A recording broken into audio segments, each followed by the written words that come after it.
It's a good one right here, brother. It's a good one right here. Another driving song. Another song perfect to drive. Long drives.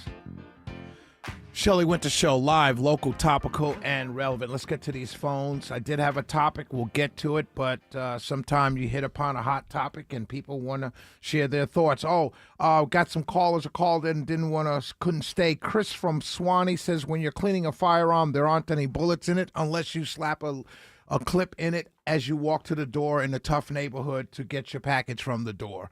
Joe from Henry County wants to find out if the kids will be charged. Great question. Stephanie from Atlanta, go ahead, my sister. Merry Christmas. Hey, Shelley, Merry Christmas. I agree with you. I am an educator, and one of the things, I'm an educator in middle school in DeKalb County, but one of the things we teach the students is accountability.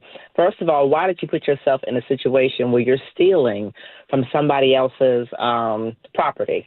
You know, there's always consequences. It's like carjacking. There's going to be a consequence. So I believe that he was right. I believe that the homeowner was correct, and I believe that they should not have put themselves in that situation. And all of that could have been avoided. And sometimes right now it's a different generation of children and teens. They are gimme generation. Magic Mike and I were just talking about it. Like, there's a whole classification and nicknames for these kids now, and everybody says the same thing. They're different. They're built different. Great call, Stephanie. Have a wonderful holiday. Merry Christmas to you. You too, Shelley. I'm just doing something. Where are you from, Stephanie, originally? Originally, I'm a New Yorker. Yeah, that's what I figured. I'm from Hempstead, Long Island. But I went to college here. The reason I'm a Georgia Peach. The reason why I ask is my cousin feels the same way she does. Stephanie does, and my cousin's from New York too. And I think it's a northern thing. Good taste. Happy Merry Christmas, my sister. Let's go to Brenda in Jackson. Go ahead, Brenda. Hey, I'm with you as far as, I feel for the guy because he shot the kids, that he, got put in that situation. But also, that was his. We worked so hard for the things that we that we buy, whether it's a package, a car, a house.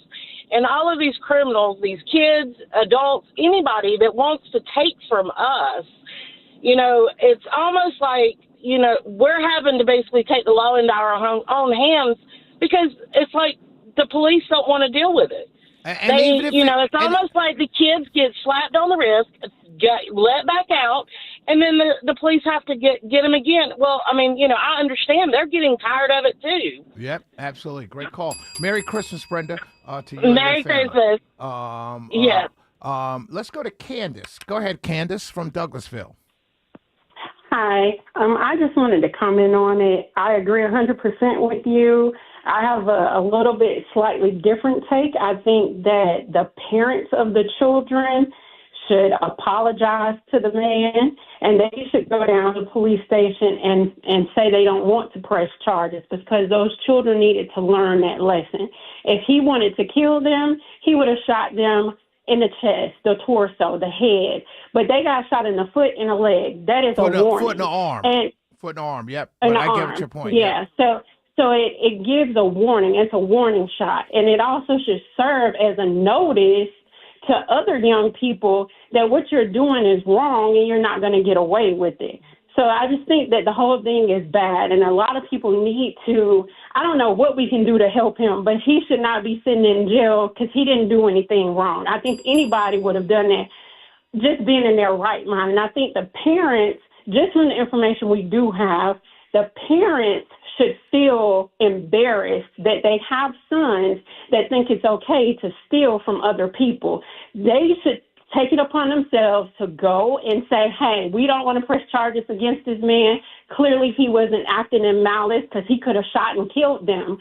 So I feel like it's not being looked at the way it needs to be looked at. And I have two sons of my own. Right is right and wrong is wrong, regardless of who's doing it. Great call, Candace. I just, it's just wrong. It's just wrong all the way around because what they're showing by arresting him, they're making a statement that, hey, you can do whatever you want to do, and the innocent person is going to suffer the consequences for what you did. Boom. That's not okay. Boom. have a wonderful Christmas. Merry Christmas, Candace. Merry Christmas. Merry Christmas. What a great call. Let's go to Joey. He's former law enforcement from West Atlanta. Go ahead, Joey.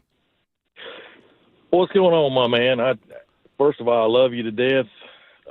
Whenever someone starts with that, they get ready to hammer me. Go ahead, Joey. No, please do not pop rounds at somebody taking a package off your porch. It's flat out. It's just against the law. I mean, you can't. We get it. But you're former law enforcement, right? No, I'm current law. I'm current law enforcement. Okay, it said former here. I'm sorry, but current law enforcement. How many times have you seen an officer involved in a deadly shooting and they get off? It's 90% of the time. Right, and so many of those times it's not really necessary to use lethal force, right? Do you think? Or do you think it's always necessary? It's the perception. It's the courts have made it clear that they're not going to second guess law enforcement. First of all, so why do we second guess of citizens? I hear you. I'm being honest. Why do we second guess citizens? You're trained. Mr. Bradford's a cook. You're trained law enforcement. You go through scenarios. You train for this. You go down. You go into the shooting ranges. You do all that stuff. Mr. Bradford's a gun owner and a chef. So why is he held to a standard that trained professionals won't be held to? And why don't the courts? And I'm not saying officers need to go to jail. I'm not saying that. I'm just saying, to your point, I'm using your point. Mr. Bradford should be given the same leeway and should be held to the same standard that a trained professional is held to. And Mr. Bradford came to his door, saw teenagers taking his property. And so he doesn't know what they have on him. He doesn't know when they saw him if they would cap him or put 1-2 in him because he saw them. He doesn't know that. He also knows that about a week ago, 2 ago, teenagers were shooting at each other and an 8-year-old was shot. Yep. So all of that is going. That should go. Yeah, all that should go into play as far as unpacking the whole. Send him home. Send him home. I understand what you're saying. You're saying the law says. What if they'd have killed him? What if they'd have killed one of the teenagers? They didn't, though. So good for him. They were just wounded. They're going. And were they shot in the back of the arm or the front of the arm? One was shot in the foot, and one was shot in the arm. Now it is possible. I don't know this to be true. Some people have said to me they could have been running away. When they saw him, you know what I mean? That's all plays into it. But I'm just talking about what I know from the reporting that I have right here. Yeah, you know what I mean? He can get a lawyer and totally make a. I hope so, totally, and I hope he doesn't get a public. Argument. And I hope he doesn't get a public defender. I hope one of these lawyers, the Ben Crumps of the world, the lawyers that are quick to run when one of your fellow law enforcement people that I support are involved in a shooting, and they run to the cameras and they run to the media because they know they can get some money from that. I hope one of those big time lawyers here in the city of Atlanta, and there's a bunch of them, and I know they're listening to me right now. I hope one of you will go down to Fulton County Jail and grab Mr. Bradford's case pro bono. Yep, I think there's a lot to unpack, and I hope he comes out on the good end. God bless you, and stay safe, Joey. Yeah. Stay safe out there, my brother. God bless you. Yes, sir. Merry Christmas to you and your family, my friend. Thanks for listening. You as well. Thanks. Yes, sir. We'll be right back. Shelley Winter Show. 448-720-750, 1-800-WSB Talk. You look like you're getting ready to say something. No. Oh, okay. We got a Trucker Dave. I think Trucker Dave has a crush on Michelle Wright. Trucker Dave wants to tell Michelle Wright Merry Christmas. Trucker Dave. I think she's off the market. But we will pass the message on to her on Monday. Actually, you know what, Trucker Dave? Put it in your calendar to call back on Monday and tell her yourself. We'll be right back. It's the Shelley Winter Show.